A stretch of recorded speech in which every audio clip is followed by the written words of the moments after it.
Baik, kita melanjutkan materi yang ini tepatnya materi ini disampaikan setelah UTS, yaitu tentang persiapan sosial.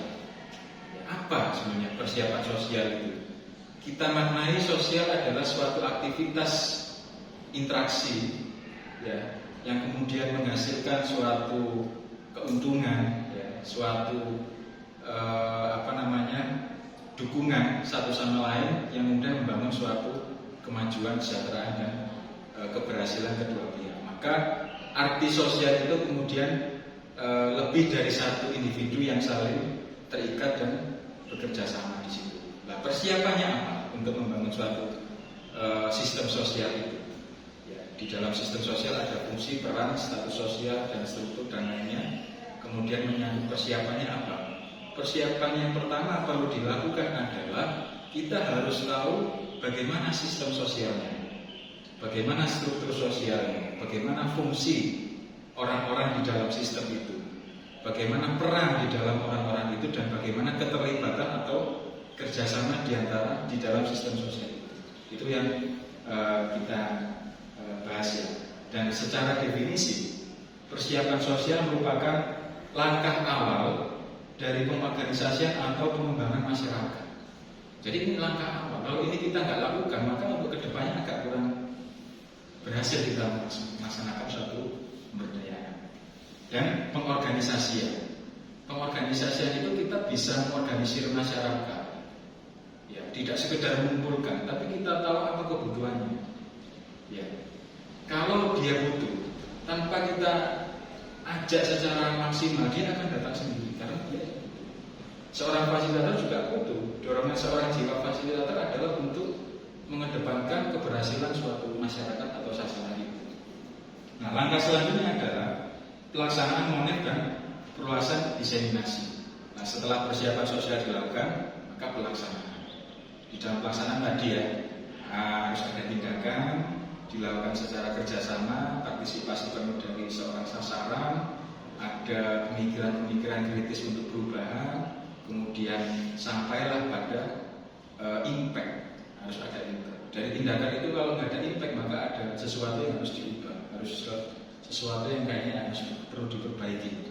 Jadi kunci dari keberhasilan adalah impact atau dampak. Dampak apa? Dampak yang positif. Apa dampak positif itu?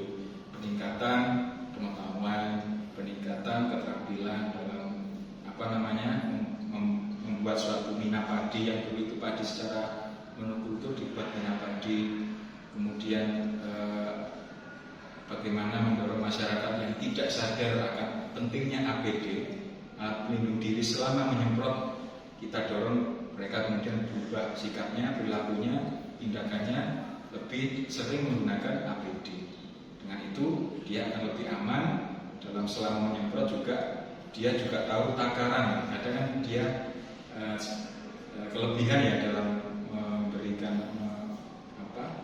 menerapkan pestisida tanaman itu, sehingga kalau kelebihan apa bahayanya, kalau kurang apa dampaknya itu dia tahu. Yang penting pengetahuan itu menjadi tolak ukur bagaimana pelaksanaan itu bisa berhasil atau tidak. Kemudian setelah itu monitoring dan evaluasi. Di dalam proses pemberdayaan itu ada monitoring. Monitoring itu dilakukan kapan? Kalau ada yang tahu, dilakukan saat proses pemberdayaan berlangsung, apakah setelahnya atau sebelumnya? Selama. Idealnya monitoring itu juga dilakukan sebelum persiapan, perencanaan, menyusun suatu program, mengidentifikasi masalah potensi itu. Seorang fasilitator sudah mengawasi, memonitoring mana yang ini sekiranya jadi aktornya. Jadi aktor itu bisa dikatakan nanti sasaran, dia dari sasaran yang dianggap potensial menyebarluaskan informasi diambil. Jadi pelaksanaan juga dimonitor, termasuk setelahnya. Jadi hasilnya apa itu dimonitor. Bisa nggak didiseminasi di tempat lain, dikembangkan di tempat lain? Bisa nggak? Kalau bisa, apa resikonya? Apakah kesulitan diterapkan di tempat lain? Apakah waktu yang banyak, biaya yang banyak, dan itu harus dipertimbangkan. Itulah persiapan. Jadi persiapan tidak sekedar yang penting orangnya ada enggak, tapi segala resiko konsekuensi itu dihitung betul, dipertimbangkan. Ya. Nah, tujuan persiapan sosial adalah mengajak masyarakat untuk berpartisipasi, berperan serta, ya, mulai dari tahap perencanaan hingga akhir. Yang saya katakan tadi, di awal perencanaan, ketika pelaksanaan hingga akhir itu. Nah, itu semua proses. Dari akhir dari pemberdayaan itu bukanlah akhir sebenarnya, tapi itu adalah awal, bisa jadi awal mula. Apakah kemudian ketika pemberdayaan itu berhasil sebagai contoh, itu sudah cukup? Belum. Maka keberhasilan bisa ditingkatkan lagi ke level yang lebih tinggi. Mungkin keberhasilan saat ini adalah 70% dari sasaran tahu tentang pembuatan pakan ternak dari bahan dasar jerami seperti itu. Nah, kita tingkatkan ke 90%, tahun depannya lagi 100%. Apakah sudah cukup ketika 100%? Belum. Dari 100% yang tahu dan yang bisa melakukan itu harus menyebarluaskan ke orang-orang. Nah, itu ya. Kemudian ada beberapa tahap dalam persiapan sosial. Yang pertama pengenalan masyarakat, tahap pengenalan masalah, dan tahap penyadaran masyarakat. Tahap pengenalan masyarakat ini adalah mengenalkan diri, kemudian menyampaikan maksud dan tujuan. Jalur formalnya adalah melalui sistem pemerintahan setempat, jalur informalnya adalah melalui tokoh-tokoh non formal. Nah, kemudian tahap pengenalan masalah ini lebih kita mengedepankan kebutuhan yang dia butuhkan, gitu ya. Kemudian kita akomodir kemudian itu. Kalau kita bisa langsung, berarti kan kita fasilitator langsung. Kalau kita nggak bisa, kita sebagai apa tadi masih ingat? Mediator. Kita memanggil orang, kita sebagai. Atau kalau dia sudah bisa tapi kurang ada semangat, berarti kita sebagai motivator. Dia sudah punya segalanya, alat-alat bahan, sumber daya sudah ada, tapi karena hanya masalah pengetahuan, berarti kita edukator. Gitu ya. Jadi kita berperan pada tempatnya, pada situasi dan kondisi yang seperti apa. Ada beberapa pertimbangan dalam masalah, karena masalah itu terlalu besar sehingga kadang fasilitator nggak bisa sendiri, maka dia bisa melibatkan banyak orang untuk memfasilitasi itu. Sehingga mahasiswa itu nggak harus sendiri menyelesaikan masalah ketika masalah itu besar, tapi kalian bisa mengajak, melibatkan, berkolaborasi dengan dosen. Ya, saya dilibatkan nanti kalau ketika kalian ada masalah besar. Kalau ternyata kita sudah berkolaborasi masih belum mampu, kita bisa mengajak pakar-pakar. Ya, kalau masalah lingkungan kita bisa melibatkan dari perhutani, dinas pertanian, dinas kehutanan, badan ketahanan pangan, kita libatkan menyelesaikan persoalan itu.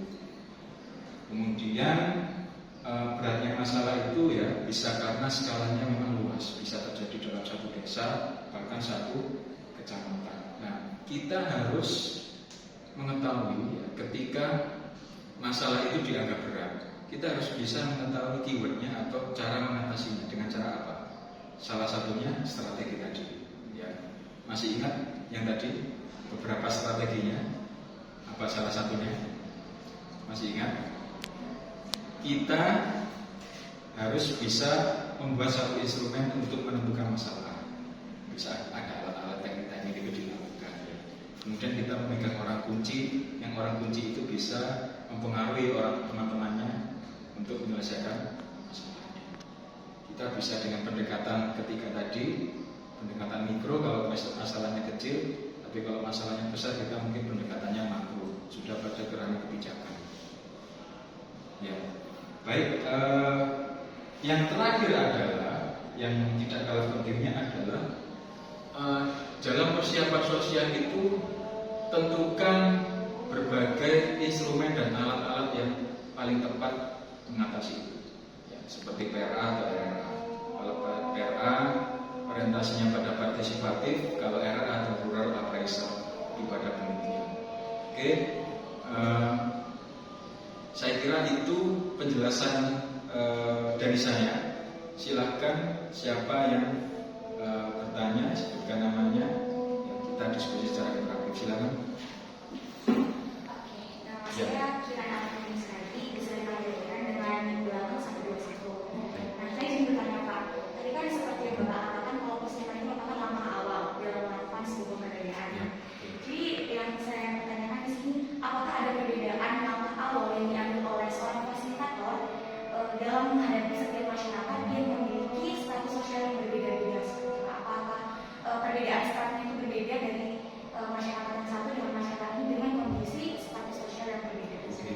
Baik, bagus sekali Iran ya.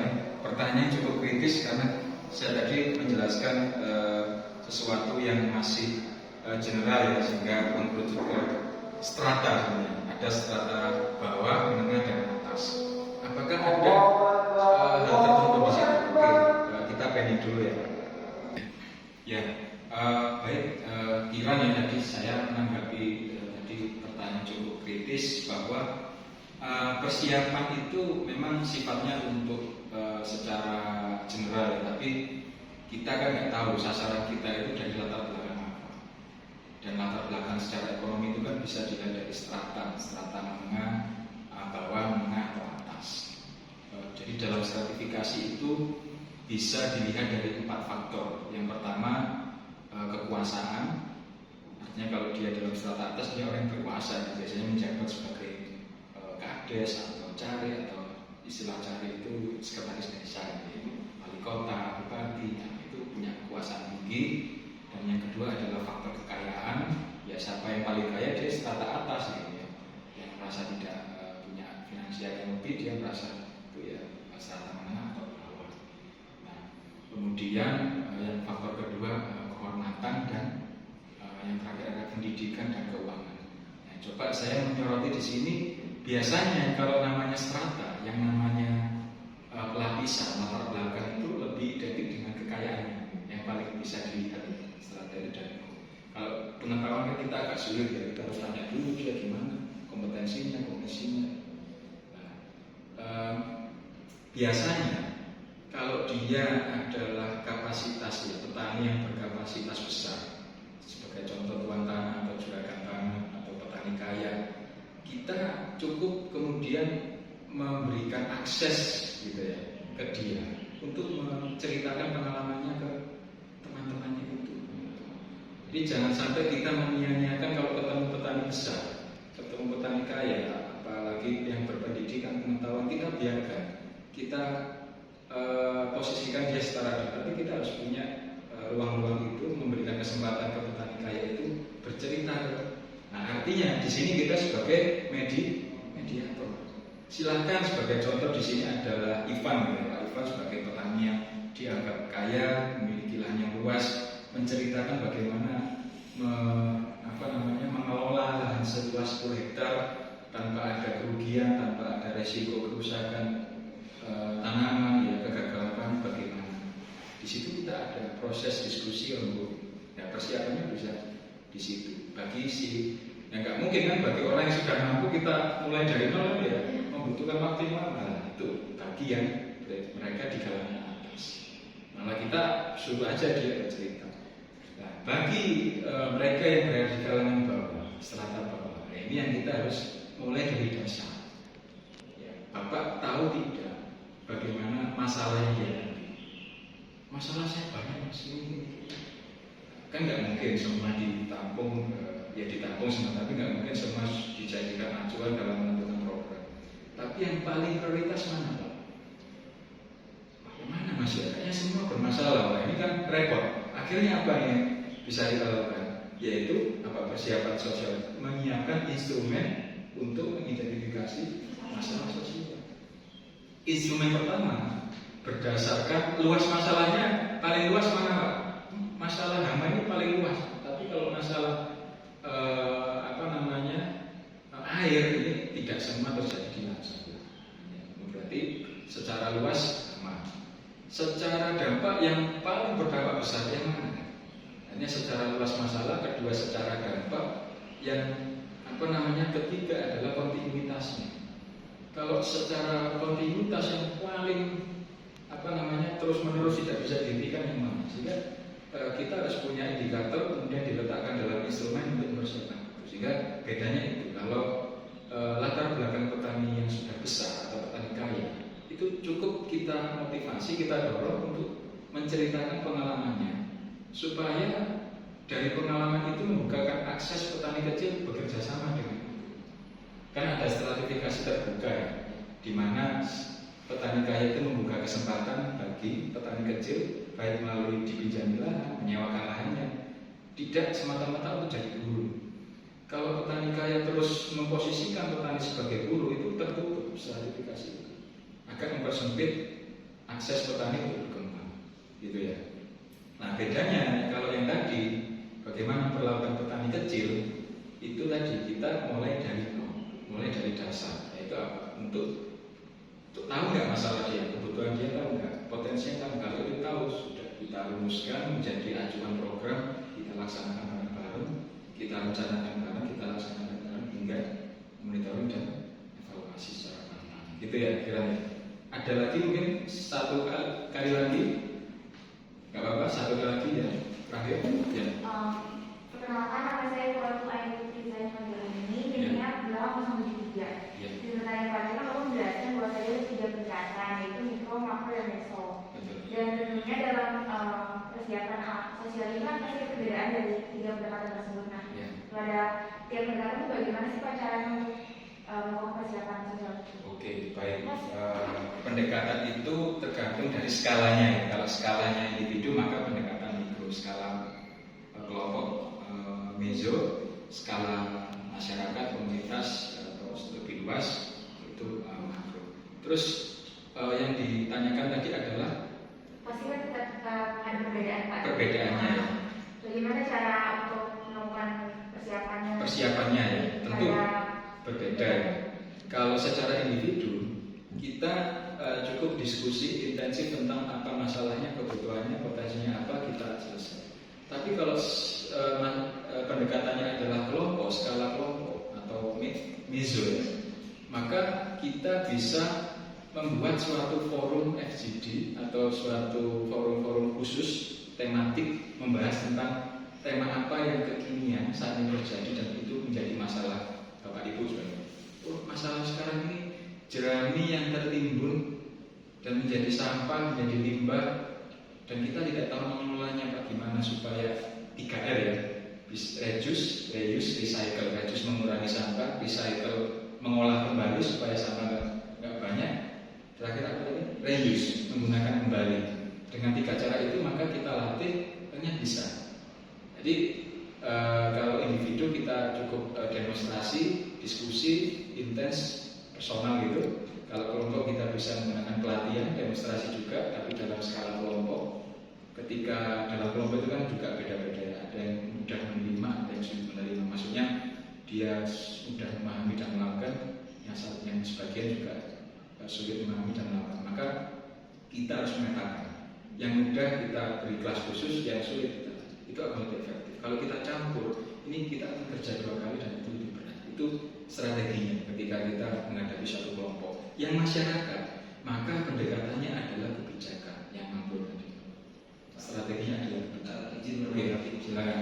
Tadi waktu pertama dijelaskan bahwa kalau ada petani yang mempunyai sumber daya lebih itu kita prioritaskan kepada mereka gitu. Ya. Nah misalnya kalau awal-awal kita ada program baru gitu, kita pendekatannya itu mikro kepada seseorang yang berpengaruh tadi. Setelah itu kalau misalnya yang petani kayu tadi berhasil gitu Pak, itu beliaunya disuruh jadi monitoring itu gimana? Oke, itu bisa dan itu salah satu bentuk dari keberlanjutan sebenarnya. Kita kan melatih di dalam kelompok itu sebagai contoh gitu ya. Ada 1-2 orang yang memang sangat kuat memahaminya dan dia punya kemampuan kemudian menyebarluaskan info itu ke orang banyak dan mendiseminasi gitu ya. Dan itu tergolong dia adalah adopter ya, inovator ya, atau bisa dikatakan early adopter, artinya dia yang mudah mengadopsi dan mudah menyebarluaskan informasi. Ini kita pegang orang ini sebagai daya dukung kita, karena kita kan nggak mungkin mengurusi tempat itu terus. Kalau dia sudah mandiri kan kita tidak boleh selalu menggantungkan diri kita. Itu kan bisa menghambat kemandirian kita, bisa mengerjakan tempat lainnya lah. Kemandirian itu, nah itu dia punya aktor untuk mewujudkan kemandirian di tempat-tempat lainnya. Sehingga secara pelan-pelan bertahap maka tumbuh dan berkembang kemandirian dalam skala yang lebih luas. Itu sangat bisa ya Mas Ivan ya.